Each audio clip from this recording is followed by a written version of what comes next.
নমস্কাৰ মোৰ অসমীয়া বন্ধু বান্ধৱসকল আৰু মোৰ পুত্ৰ পুত্ৰীসকল।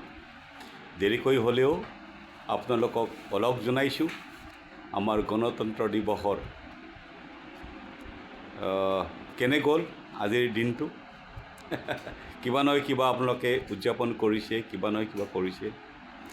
এই কিছুমানে হয়তো ঘৰতে শুই থাকিলে দেই, একো নকৰিলে। ন' প্ৰব্লেম। 26 জানুৱাৰীৰ পৰা কৰক, একো নাই। মই জানো আপোনালোকৰ মনত দেশ প্ৰেম আছে, চব আছে, কিন্তু কথা হ'ল কি উদযাপন কৰোঁতে অকণমান এলাহ কৰে।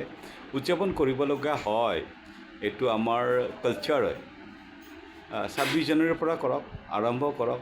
একো নহ'লেও ঘৰত এখন পতাকা লগাওক।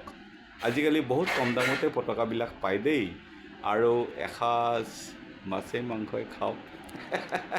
সেইটো নিয়মত কৰিব পাৰে আপোনালোকে, কাৰণ অসমীয়া মানুহক বাহানা লাগে পাৰ্টি বনাবৰ কাৰণে না, সেইটো এটা বাহানা কৰি লওক, ন' প্ৰব্লেম। এটা কথা আচলতে মই চিৰিয়াছ হয়, কথা এটা শ্বেয়াৰ কৰিব খুজিছোঁ আজিৰ দিনত।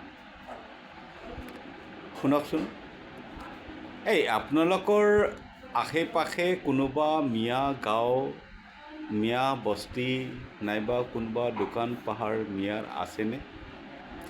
তাহাঁতে কোনোবাই কিবা পতাকা লগাইছে, কিবা আমাৰ আজিৰ দিৱসটো উদযাপন কৰিছেনে? মই নাভাবোঁ।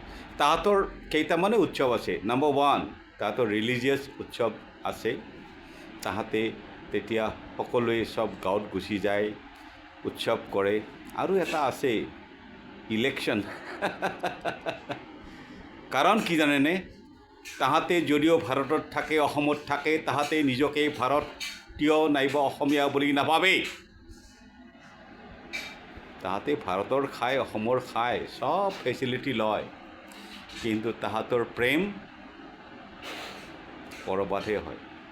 গতিকে হে ৰাইজ, সজাগ হওক, বুজক।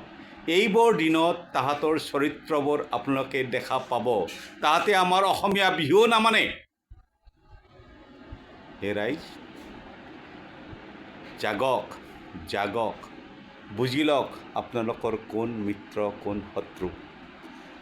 ধন্যবাদ। জয় অসম, জয় হিন্দ।